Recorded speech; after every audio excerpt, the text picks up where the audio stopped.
Alright, let's start by doing the first pose. First, we need a reference. Always start with a reference. Okay, so I want to do something like he's waiting for a bus, waited for very long. He's quite impatient. Let's get this pose started. Always start from the hip.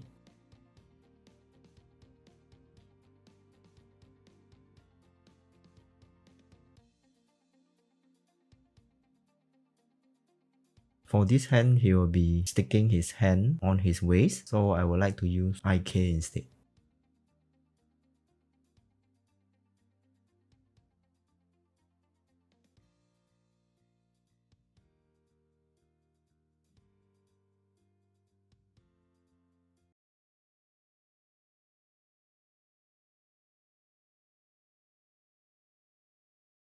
Let's create another camera so that I can select the controller and look at the camera at the same time.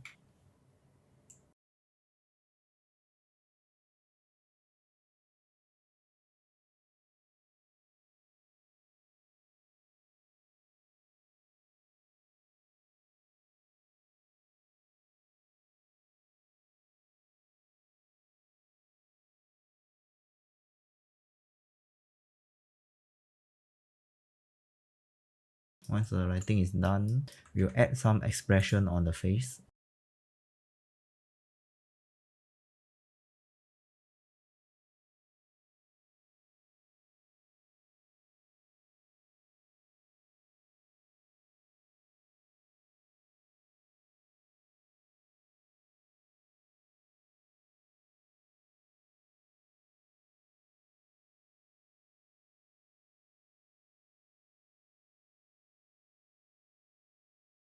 Alright, we have our first pose done. Okay, we should select all, the controller, and just keyframe on the first pose. Okay, then we don't need our reference anymore. So for this practice, we will do a 2-pose animation loop. So we have our first pose, okay, maybe at around 30, frame 30. First and frame 30 is the same. Just copy and paste over here. And maybe around 15, okay, we do another pose. Let's make him look at the right side. Select the neck and the head. Put them to 0. Put down the hand also. Put it to 0. Then move it down. Okay, maybe the hand relax a bit.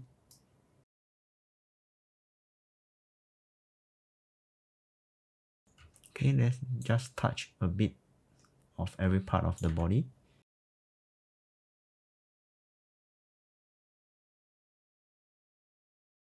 But this look, I think, is quite fast. So let's get the timing correct. So first select all the controller. I think 30 is quite fast.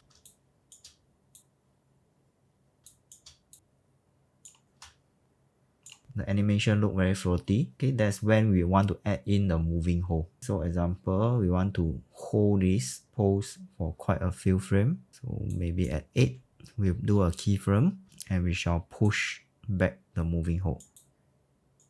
Same thing, we want to use 50. We want to hold this pose for a while. Okay, so maybe at 47, okay, we can push back this a while.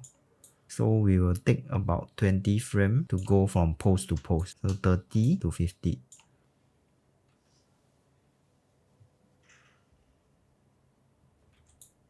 Everything is about 100 frames.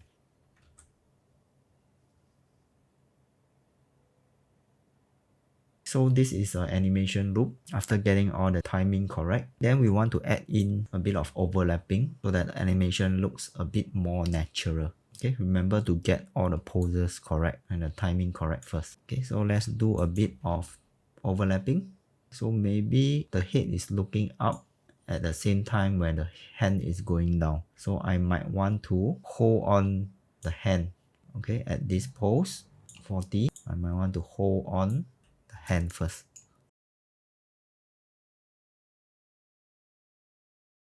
Okay, something like this. Okay, now the hand is putting down quite fast. So I might want to relax the hand a bit. Select all the hand and we shall move them back about 8 frames or 10 frames. Okay, now it's too slow. Move them back a bit. Now we want to touch a bit of the face to add some in-between movement. So maybe over here, we want to add in a bit of facial. And we want to keep the eyes looking at the watch. So bring him down a bit more. Okay, then the eyebrow, just add some in-between movement. Pose to pose is done. Same for this one to here. We want to add in the overlapping first. So same thing, we shall delay the hand movement. So this pose, we can bring down the hand more. And bring down the shoulder more. We want to delay the hand movement because now from here to here is actually quite fast. Moving up quite fast. But this is a loop, so we have to be careful. Select all the hand first. Maybe you want to end at 6. So before that, you want to use the pole somewhere around here. Okay, 97. So just copy and paste. Same thing, number. Since we change 100, we have to copy and paste to number 1. So that is a loop.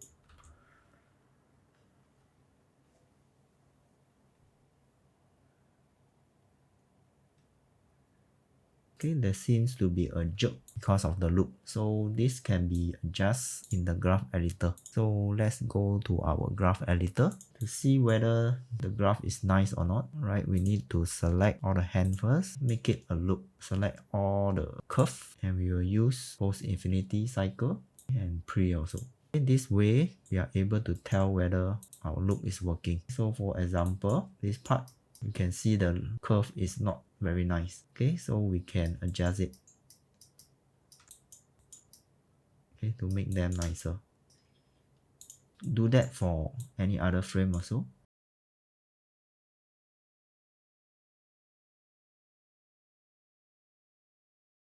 Okay, once the graph editor is okay, take a look at the animation again.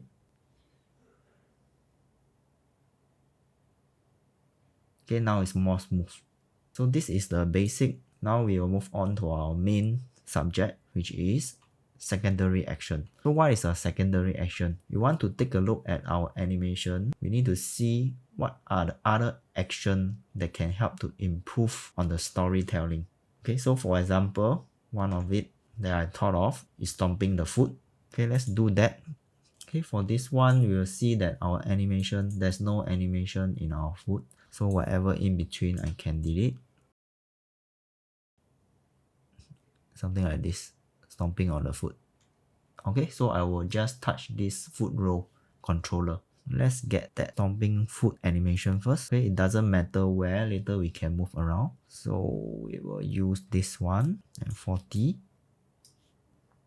Okay, let's repeat this one. Okay, usually when I want to make a loop, I can use graph editor. It is foot roll. Okay, just copy, Control C, and go to that keyframe. Okay, copy that 3 dot, Control C and Control V. Okay, let's say I want to do about 4 cycle. Okay, then I'll take a look whether the timing is correct. Now it's a bit too slow, so I want to select all and press R to scale. Just press Shift and middle mouse click. It will scale them. Let's take a look at the camera view. See whether I want to increase the loop. Okay, now I feel it's too fast. Reduce it some more. Okay, I might need to increase the number of cycle. So let's copy and paste it here. Okay, let's reduce 1 cycle. But towards the end, I might not want to lift them up so high. So I'll reduce the cycle. I want to do it only when he put down the hand. Okay, so let's shift everything back over here. And then adjust the timing a bit more. This is one of the secondary action that you can do. Another secondary action when you want to put down the hand, maybe don't let him swing like this at the end when you put down the hand. You can actually add in back swing a bit more. So if you look at the side view, it's coming down, it actually stop here. So actually you can swing back and come back again. Let's add in that for secondary action. So here, you want to swing back a bit more. And same for this hand. Then for the shoulder, want him to push back more, maybe at 52, then come back to 64. Last but not least is the wrist. Over here, we can move back the wrist a bit more. And at 50, we will move the wrist front a bit more. Okay, of course, the arm, when he's moving so fast, naturally the chest will follow a bit. So we start from here. It actually move down a bit, maybe until 52. Go down a bit, go to the side a bit, and then it will shift back. Just touch up on the timing a bit. There are some secondary action like the finger, you also can touch up, because at the end, the finger is not moving much. So maybe at the end, you want the finger to go back to the fist shape a bit. So at 62, okay, to 70, you want to create that fist a bit. Okay, at 56, spread them a bit more. At 62, you want to bring them back a bit. 70, you want to go back to relax mode a bit. Okay, so this is how we add in a secondary action to improve our storytelling. Okay, so I will stop here. Hope you have learned something. I'll see you next time.